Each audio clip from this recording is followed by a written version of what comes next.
Hello guys and welcome in today's episode where I'm overly excited to show you something groundbreaking from Lenovo, where they are basically trying to take the concept of a handheld and catapult it into the future. Of course, I'm talking about this guy right here, which is the Lenovo Legion Go. It is an absolutely amazing product in the way that they have implemented certain design features like most of you already know by now. And I'm gonna start off with the case because even something as simple as a case can truly be revolutionary if you are thinking outside the box, and definitely Lenovo did that with this product right here. Just take a look at something as simple as a hole can definitely make or break a product, because this is genius if you ask me. I mean, take a look at this there. You have instant access to your charging port on the device on the other side without having to take it out of the case in situations where you are, of course, on the go and you don't want to sacrifice the safety and integrity of the device, maybe like in an airport or something like that. Or maybe you have it inside a backpack while traveling, you can't really use it, and then you can definitely hook it up to some sort of USB charging brick, and that way you can charge up your device without even having to take it out of its case. And just to move forward, of course, we are going to talk about its massive size, because I mean, just take a look at this guy. This is absolutely amazing. Let's just compare it for comparison's sake to a controller from the PS4 generation, and it is definitely smaller, much smaller than this actually. And this is an 8.8-inch display. It is absolutely a behemoth display in its own right. It looks absolutely amazing, and it definitely can get you immersed inside whatever you are playing. And I'm just getting started. I mean, take a look at this. If I could do it one-handed, it's gonna be a bit tricky here, but you have basically a kickstand that is integrated inside the device, and that's so cool to see from Lenovo. It basically goes at what angle do you prefer, and this is really nice and immersive in itself, and it's really thoughtful from Lenovo to include this in their design, because probably there are going to be people watching something on this. Another key feature to mention here quickly is the fact that you are running natively Windows 11 on this. So that basically makes this a true functional PC on the go in its own right. But yeah, just in case things weren't clear, I have mentioned that we are just getting started. Maybe you have noticed this right here.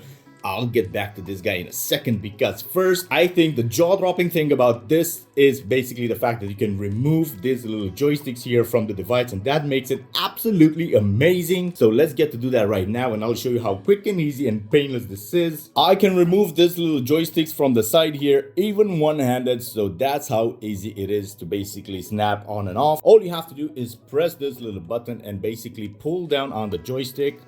And there you go, you have removed yourself one of the joysticks. Let's go ahead and I'll show you how you can do that very easily with the other one. So I'll just press down here on this little button and just pull down on the joystick from the device.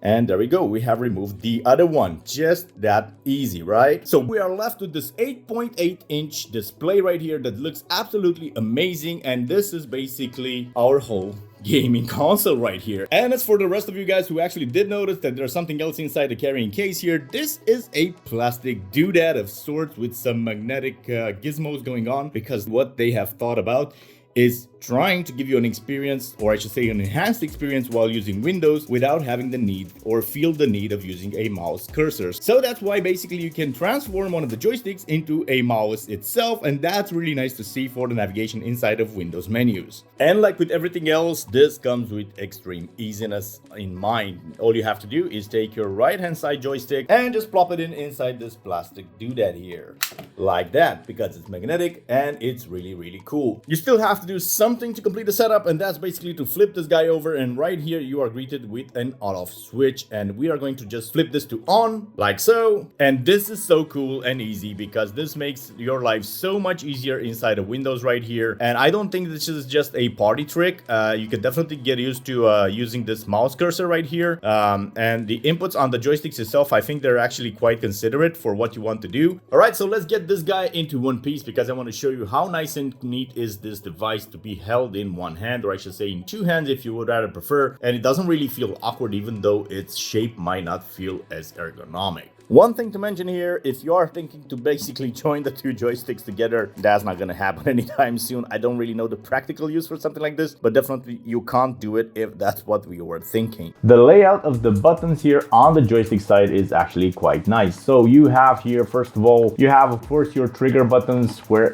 in the places where you would expect them to be. You have your other toggle switch like here and another toggle switch right up here. They are both curved as curved buttons go because they stick to the design of this device right here, and that's actually pretty nice. And of course you have some customization going on here in the form of some extra buttons. First of all, you have this little wheel right here, which is actually quite nice in whenever you are playing shooters. For instance, I was playing Battlefield and I could swap between weapons just by scrolling this very natural placed scroll wheel right here. And you have two more extra buttons right here which are placed in the horizontal axis, while on the other side you have basically two buttons which are placed vertically. I don't know what's the thinking behind this, but basically you get two buttons vertically stacked like this, and you get two buttons that are basically horizontally stacked like this. Of course, these are your quick releases for the joysticks right here. That's pretty nice, and the way you can put them back, that's also very nice and quick with a nice satisfying click at the end. The same goes for this side right here. You just disconnect, and whatever you want to reconnect, just go like this, and that's it. It is as easy as it is. So as I have mentioned, this actually runs natively Windows 11 on it. Of course, this is a touch screen. It is an 8.8-inch display right here. It is very fast. It has 144 hertz of refresh rate, and that's pretty nice and neat to see. And the other thing that I like about this is basically the integration with the overall controls, because they don't want to take you away or too far away from something that is pretty much benchmark or standard in the industry. They want you to feel familiar whenever you are using this device by also having access to custom certain keys, and they did this rather nicely because you have here your joysticks right here. You have a very little trackpad where whenever you want to use the cursor around in Windows and stuff like that, and of course you have your layout right here with the keys resembling the Xbox and the movement keys on the other side here on the other controller. Now there are a few more buttons here. Of course, this is a toggle for the quick settings, and on the other side this is the Lenovo Legion Space app that basically just toggled on by this switch right here. And other than that, it feels quite rather nice and user-friendly on the face of it. Now, if you are going to move on the port side, let's just remove power here. Now, moving on the top of the device, let's talk about the port situation here. So, of course, you have your big red power button right there. You have your headphone jack. You have, of course, a heatsink right here. You have your micro SD card right here. It basically allows you to expand the storage up to 2 terabytes, and that's really, really nice. And of course you have a USB Type-C here on the top of it, and your volume buttons right here. These other two grills right here are basically your speaker. You have one speaker here which is rated at 2 watts and another speaker right here which is also rated at 2 watts. As ports go, of course, on the bottom side right here you have the other USB-C that basically allows you to access charging for this device whenever it sits inside its case. And basically whenever you are going to be rocking this device on a table or something like that, then you're going to be having access to only one of the USB-Cs available on this device, which is rather really a shame, because if you want to connect a hub to it or maybe an external display and power at the same time, you are going to be limited by this only one USB port right here. For the back cutout, you basically have one fan right here which sucks in all the air required for this device to cool itself down, and is directly linked right next to it with the heatsink that I have just mentioned. And right here it is very functional. There is no fan right here, but you have other cutouts for air basically to intake inside the device and basically cool down the device itself. On the back side of the kickstand right here, there isn't much going on. There's just some information here about the device and a cool little logo here for Windows, because this is Windows certified. And you can just go ahead and close this flap like that. Very nice and easy. And now we can move on. All right, so this handheld right here actually is good for 50 watts hour of battery on the device itself, and with an extra 900 milliwatts hour battery included within each and one of these joysticks right here. There is actually a button that you can toggle on and off, and you get to see some of the menus here, which actually give you some info into what's happening with the device, and you can have some notification about the battery of both of the controllers and of course of the game console itself. And not only that, but of course you are actually able to go over and choose whatever thermal mode, that's what Lenovo calls this. And also you have access here to your frame monitor if you want to turn that on, and basically some performance monitor in here. And of course you have the power mode, balance, efficiency, or performance. Of course you have the toggle for the full fan speed. Things that are really interesting for you as a gamer whenever you are trying to reach those long sessions of gaming, or probably just stretching out the battery. Definitely you have everything available to you at your fingertips with the flip of one button here. Now going back to the performance aspect, I am playing Hogwarts Legacy right here, as you can see, and we are just hovering in the 30s FPS range. and that's pretty impressive for this little APU. Overall, this device rocks a CPU and GPU combo. Of course, it is the AMD Ryzen Z1, and as you can see right now, we're using around 19 to 20 watts of power, with running at close to 100% utilization there on the GPU side. And the memory on this device is actually quite impressive as well, because unlike from the competition, this rocks 16 gigabytes of LPDDR5X, which is rated at 7500 megahertz, and that is actually pretty amazing.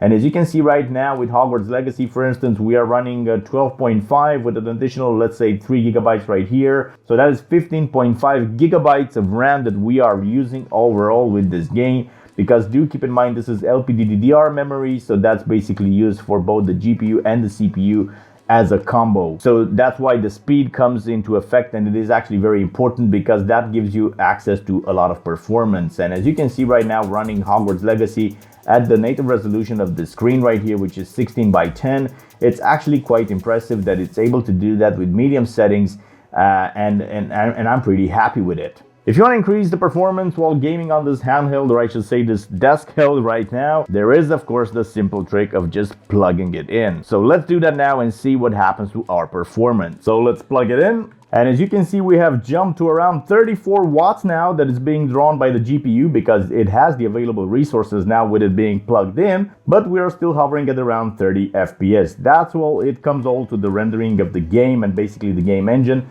But you know what, it does feel a tad smoother, and as you can see, we have reached even 37 FPS right there.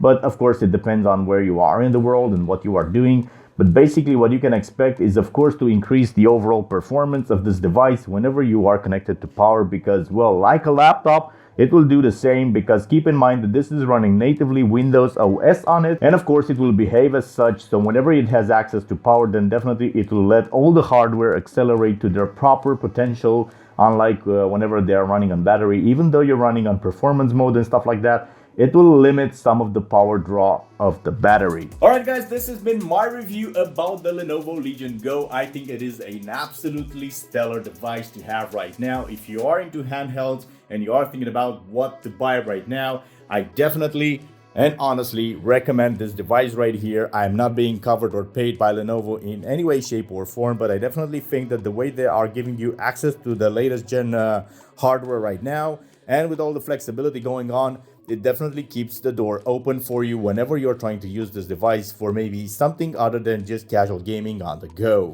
If you'd like to see more tests from me with this device and maybe have some other scenarios in mind, like hooking up this device to that monitor right there and maybe the keyboard and the mouse, then definitely I can do that for you. Just leave your comments down in the box below. I always do my best to answer each and every one of you guys. And don't forget, I also run a Discord server as well. So if you have any sort of questions and you want to reach me live, then definitely you'll find the link down in the bio. Alright guys, as always, thank you so very much for being so kind and awesome, and see you guys in the next one. Peace out.